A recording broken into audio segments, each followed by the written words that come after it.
And you're going to see a sweep through here that divides the pavement with a shape that was intentional. It is attempting to echo the yin and yang shape of how opposites attract and are complementary to each other. Good afternoon. My name is Bob Perry. I'd like to welcome you to our home and garden in Claremont, California.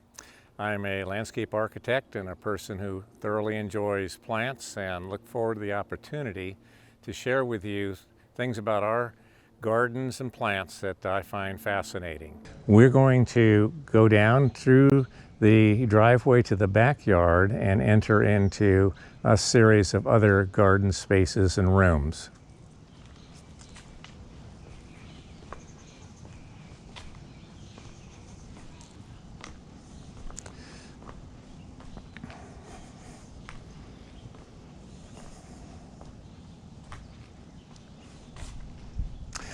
As we do go down this west side of our home, would like to pause for a moment and have you see a nice specimen of Laurus nobilis, the Grecian bay or the sweet bay tree, the culinary bay if you wish, and a tree that is slow growing but has beautiful evergreen foliage character. The leaves are leathery and tough. It's tolerant of the west sun exposure, the reflected light from our home, and one that provides a bit of shade for the kitchen window and the cooking area, and has its useful culinary value with its leaves when they're dried. So in this regard, if we look at the edible plants in our garden, we do have lemons, oranges, tangerines, the bay tree, we have the common rosemary, as well as the garden sage. So we think part of the diversity is to embrace working with plants that provide other benefits, particularly edible and culinary value. Next to it, which is certainly a contrast, Caesalpinia gilliesii, the red bird of paradise plant, a plant that has stolen the hearts of people out in Palm Desert, Palm Springs, where you can find these growing everywhere and are highly valued for their wonderful fern-like foliage and bright orange and red flower character.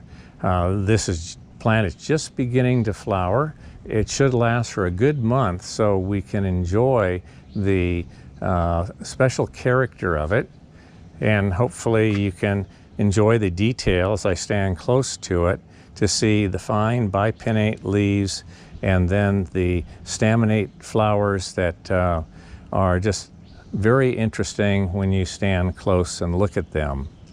In the Leguminosae family, and a plant that in that regard has a symbiotic relationship with the bacteria that helps fix nitrogen and allows it to grow in relatively poor soils. And voila, we see Euphorbia tirucalli, sticks of fire, and would comment here that we've planted it against and next to another container plant with yet again another Furcraea MacDougallii. And we also have an Aloe marlothii that anchors this planting too. And just want to say several things. First of all, the limited soil space in planters impacts and usually diminishes the potential size of virtually all species of plants. So this Furcraea is not going to get like the one in our front garden, nor is the Aloe marlothii going to get tree-like as it can when it's grown in the ground. And if you look at the Euphorbia tirucalli, you'll find that it can grow 25 feet tall. And the container growth and limitations, again, do not allow any of these plants to reach their full size. A second thing to point out is succulents are by far the plants to recommend for containers.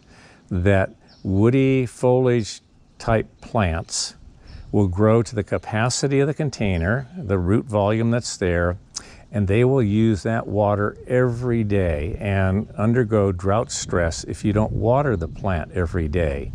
So that it's the foliage plants that really struggle, whereas the succulents, not only are they a different photosynthetic group, crassula acid metabolism, which is very conserving in the use of water, as well as they store that moisture in their fleshy stems. Their stems and leaves can photosynthesize and generate energy for these plants, so they don't need leaves like conventional plants do. And they are highly adapted to the container lifestyle, so to speak. And as I move around from this featured planting area, I come to another elephant food plant and say, once again, I enjoy this particular species for its free-form habit, free-spirited nature and growth, and find that I can put it in containers anywhere in our garden, sun or shade. This happens to be a very warm and sunny exposure, whereas the first plant we saw was in semi-shade. And it's a plant that, again, will grow in a tiny pot, put up with weekly watering, if not bi-monthly watering, and still be relatively happy and growing in a good condition. And talk about containers suppressing and limiting the growth and the size. I would hope some of you are familiar with the Bismarckia nobilis palm, or Bismarckia palm, where the fronds can reach 12, 15 feet wide and are spectacular pale blue color. And it was my hope in this larger container here, this Bismarckia palm would generate large fronds and just be a spectacularly coarse plant, a feature plant, a sculptural plant in the container and near a passageway into our side yard. And once again, I have to observe that the container and the limited root volume, soil volume, and the limited watering we provide this palm is reducing its overall frond size to less than a third of what you'll find when this tree is planted in the ground. In this regard, just want to say again, these are things you learn about plants. I'm just going on and on and on about a whole variety of factoids and interesting learning moments about plants. And it's filled a lifetime of interest for me to discover these things, to observe these things, and really feel a joy as it's my profession that I really want to do well and have a good grounding of knowledge for making choices in gardens and design decisions. So if we move then further into the side yard area and give you a little bit of a overview, you will see on the right here Rhapis palms and Schefflera shrubs, and we'll have our large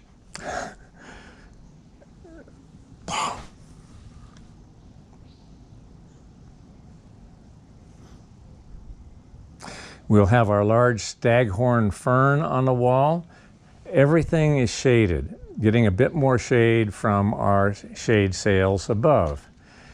But we turn towards the south-facing wall, and we have container plants, succulents once again, a bit of a staged art showcase planting that is intended to be low maintenance, sculptural, and of interesting character. We have two Aloe van Belenii, a spectacular octopus-shaped aloe that turns orange in the sun. So we see how the longer tips of the leaves have become quite orange. and they have just finished flowering. You can still see the remnants of a flower stalk.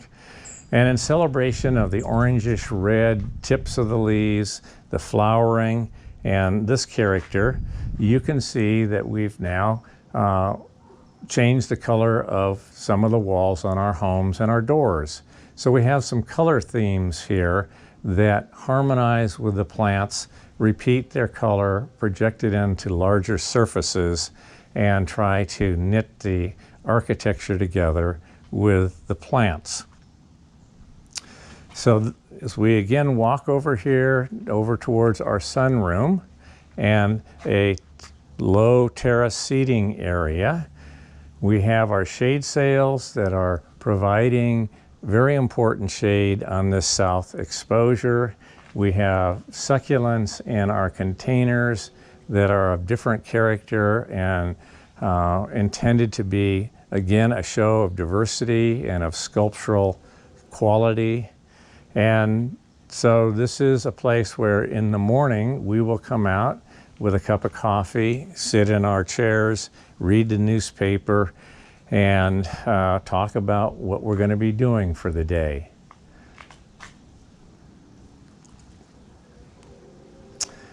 And again, back to the shady niche and area where the garage and studio structure and the shade sails provide more shade than allow sun to hit. We have our Rhapis palms here, Rhapis excelsa. Lady palm is a common name for it. We have our dwarf Schefflera here, Schefflera arboricola. We have a little bug that is eating some of the foliage there, perhaps you can see. And want to show you a oak seedling that volunteered from our swamp oak that's up here hovering over the sunroom that came from Tennessee. Acorns were collected years and years ago, and they were brought back, germinated, and we planted a couple of these trees in our garden and thoroughly enjoy them for their large leaves and tall height and the shade that they produce. So an anomaly again in our urban environment that at the moment we thoroughly enjoy and do recognize at times this tree can get too large and will need more pruning and shaping to fit our residential scale garden. We'll come back to a clumping palm that we often grow in a green form, Chamaerops humilis, the Mediterranean fan palm. This is a blue foliage version of that Mediterranean fan palm, so it brings in a slightly different color mix here. I forget the exact varietal name, but another plant that has the capacity to store moisture in stems and roots, grow well in containers, and provide an accent piece in our garden area here. So all these plants at the moment just show our interest in collecting and having diversity and just a variety of interesting things to look upon as we garden and live in our home. Bucharnia recurvata, the bottle palm.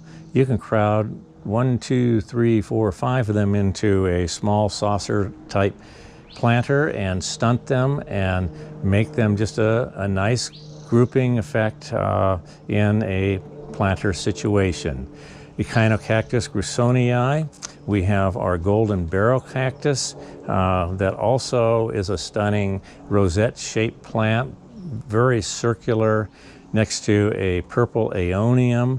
So what we're doing here is celebrating and enjoying a whole range of plant types that can be grown in containers.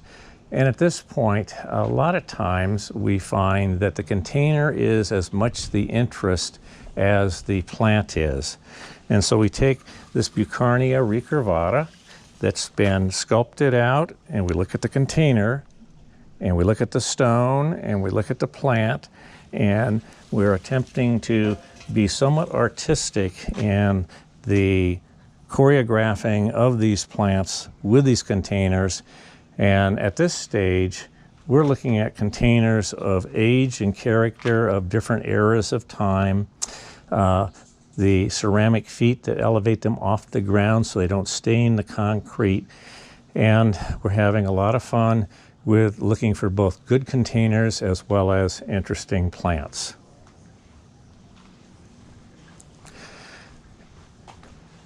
And I'll come over to definitely our shade garden and have Rhapis palms and Chamaedorea palms, along with, in this case here, another purple form of Aeonium.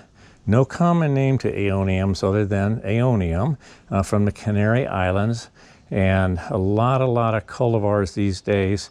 It's almost impossible to know what cultivar you have in your garden unless you bought it from a nursery with a tag, and that they definitely grow things that they're confident in naming. Next to it, though, we have these agave attenuatas, in this case, the ray of light agave. Like the streaking of creamy white on pale foliage, we tried to harmonize the foliage color with the pot color, have the Aeoniums stand out in striking contrast, and also add the colorful glazed pottery feet that elevate the pot off the ground. So we enjoy those details and like very much exploring, experimenting, and encourage you to always think about doing the same. So along the east side here, more Rhapis humilis, lady palms. We have a Dione from Australia in a container plant. And if I just sort of scan from looking south to east to north with the trees that we have and the use of the different species of plants, this is a very tropical garden landscape. Want to say that the understory is all leaf litter, drip irrigation, and it's a combination of keeping this area moist through the summer and allowing this very lush character to become part of our whole landscape experience. Among the philodendrons that used to be so popular years ago and still are, the philodendron Xanadu, a compact philodendron, is, in my thinking, one of the best for both containers and in-ground planting with a very fine leaf shape. The scale and the character of the plant is just very resilient, predictable, and attractive. We have next to it, by way of contrast, particularly from the standpoint of texture, Asparagus plumosus. And if you're familiar with asparagus ferns, you learn to put them in pots because they become awfully aggressive in the garden, and the confinement in a container is by far the best way to manage them. And I would say of all the plants I've studied, these ornamental asparagus bring the finest foliage texture to our gardens and plantings for contrast and interest among all the other plants. So it's really, to my thinking, again, very interesting to see this texture adjacent to this texture, finding color harmony, texture contrast, and still an overall theme of a subtropical, tropical garden landscape. And we have our Bear's Lime in a container here. I mentioned it's not great to put foliage plants in containers, and this plant is showing definitely the limits of what the soil volume will enable it to grow. We've moved it into a shaded area because in the sun it gets scorched and it dries out every day. In this environment it does pretty well, still fruits, and is a plant that we enjoy for the limes that it produces. So I want to look now at the east-facing wall of our studio garage building, and it's all very much along the same lines of finding an abundance of interesting plants to grow and to collect and put into containers, and want to show you a couple of what we call caudiciform plants, and that is, in this case, the Bombax ellipticum, the Bombax tree from Mexico, a tree that can grow 25, 35 feet tall, but generally develops a very swollen base that we call a caudex, and we can expose it, allowing the roots to go into the soil, but allowing the food energy and the moisture of years of growth to be held in the caudex, and then to every year generate new foliage and new flowering. So this is definitely a horticultural practice that a lot of plants people like. I have several of these caudiciform plants here and thoroughly enjoy the markings on them, the intricacy of how the bark flakes off, and just the prehistoric character.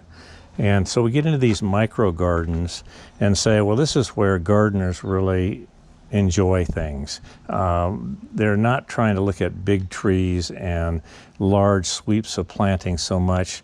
It's really getting into the nitty-gritty, smaller scale, and detailed expressions that plants achieve as they grow.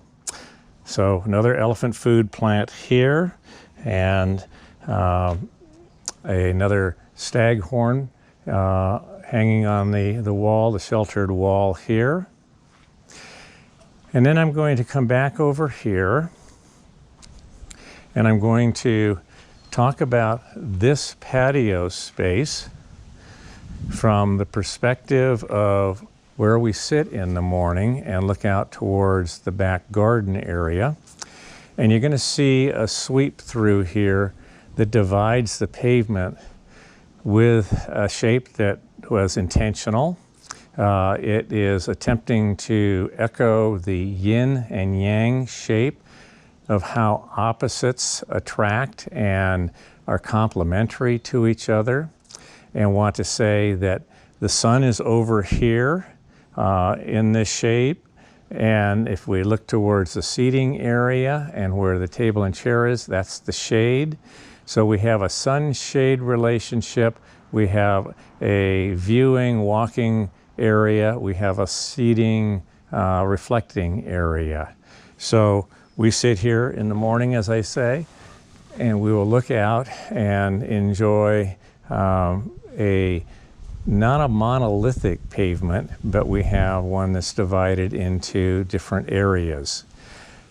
Trying to include abstract ideas and concepts such as feng shui and a walkway that meanders to the front door versus a straight line, as well as to use the abstraction of the yin and yang shapes to impact the design of a patio area, is a basis I find full of opportunity and creativity for creating landscape design. How are we doing? We're doing great. Okay. How are you doing? Well, I think I'm about 60% there. 60%, okay. Okay. So as I walk through this side yard, and we go by a bonsai ginkgo tree that just is a fabulous fall color plant, golden yellow leaves, to looking at a Brachychiton bidwillii, a bottle tree from Australia that's very rare. Got this at the Huntington Library at one of their plant sales, and a wild-looking plant that has spectacular red tubular flowers, and the flowering cycle is over at this particular point in time. But we scan here and we look at our raised vegetable beds so that we have our vegetable garden growing everything from potatoes to bell peppers, Anaheim peppers, strawberries, tomatoes, cauliflower, carrots, basil.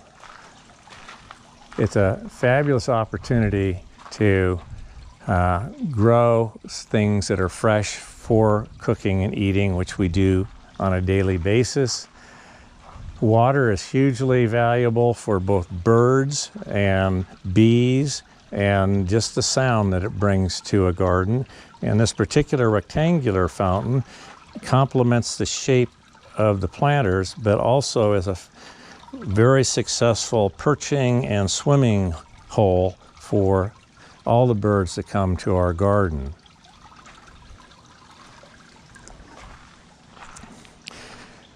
And then you wouldn't necessarily be a plant collector unless you had sort of a potting table or surface to take cuttings and to grow things in, again, interesting pots and producing a lot of different shapes and character, colors and textures, and just sort of express that the interest in plants is alive and well. And just turning around and scanning along the east-facing wall are container plants with tomato plants in it, jade plants, eureka lemons, apple trees, Victoria regina, agaves, aloes, and here we have one of our oldest lemon trees here. So the Meyer lemon is considered one of the favorites, but this one here is a hybrid and mixes a bit of orange along with the lemon and produces a sweeter taste and is a very pleasant option to the Meyer lemon. Recycled concrete, going to a little seating room in the back corner. We are very fortunate to have a relatively deep property, and in this regard we have created numerous seating areas and spaces. In design, like in architecture, you learn that the development of space, the organization of space, the circulation that connects those spaces really is what gives the structure and form and the essential experience to landscapes or buildings. And so we have many pathways, we have many rooms, we have many areas doing different things. And when you live here all the time, it all makes wonderful sense. It's not intended to be choreographed and simplified and reduced down to one set of forms and treatments and try to make it look as if you've been able to control everything. So we like the spontaneity, the diversity, the mixture of a variety of experiences, particularly in our home environment. And it's a choice. It's not to say that the more formal, organized, structured garden is not appropriate. It's just in our situation, our enjoyment of plants, the size of our property, the variety of microclimates, all gives us the option to enjoy the diversity, celebrate having things different, have discovery, have variety be part of the essence of this garden. As I walk through here, I want to focus on a few more of our staghorn ferns, and am particularly proud of this Platycerum bifurcatum that is in a large container sitting on a post, and is one that we've had for 30 years now, and it's just getting larger and larger. You can see some shade cloth there to keep off the summer sun from burning it. We have several more species and varieties of Platycerum staghorn ferns in this shade garden area. I happen to like them a lot, and so this is very much a walkway that I come and putter with plants and grow and enjoy, again, the range of plants that come from all continents of the world and find their way into our garden. And hopefully you see it's a working garden, that we find not everything is 100% finished. We have cuttings, we have all sorts of broken pottery and other pots that by and large, again, is just showing that we enjoy what we do. It's never quite finished, and what can you say? This is how we enjoy plants and gardens. And we'd say this is a garden. It is not a landscape. Gardens have more personal meaning and detail and participatory involvement than other landscapes normally have, and it's scaled down to the residential context. So we have realities of stacked firewood, fire rings, old pieces of swing sets, and it's still evolving. Someday we would like right here to have a greenhouse and to continue to enjoy what that structure can do to grow vegetables and food products, as well as some exotic plants. So composting is important for us. So we do compost all of our kitchen waste and bring it in here, and it's almost vermiculture the way we manage it. To hopefully you can see the oak leaf litter. We are really blessed by having several coast live oak trees, Quercus agrifolia, framing our property and in our property that shroud over, provide shade once again, and also share with us their leaf litter. All of the perimeter edges of our gardens are treated with oak leaf litter to compost, to mulch, to have the bugs for birds, to reduce down into the nutrients for the plants to reuse, to keep the ground cool. We have, as a complement to it, a lot of decomposed granite. We like the sound of decomposed granite, and we also like the fact that the mourning doves need to eat the gravel to help digest the food they eat, and we will throw out millet seed here and invite lots of doves as well as California towhees to the garden on a daily basis, and they will go over and obviously drink from the fountains that we have. We have several citrus trees here, from a mandarin orange or tangerine, if you will, to a Valencia orange, a navel orange here. Just generally citrus sinensis, and navel is the variety, and another navel orange. Trees that we inherited from 30 years ago from the original landscape, and that we very happily sustain and enjoy the fruit from. We do have a little bit of lawn, a remnant of having children, as well as using it as an open space for tables and chairs, for gatherings we have here, for walking on, and providing definition to all the planted beds around.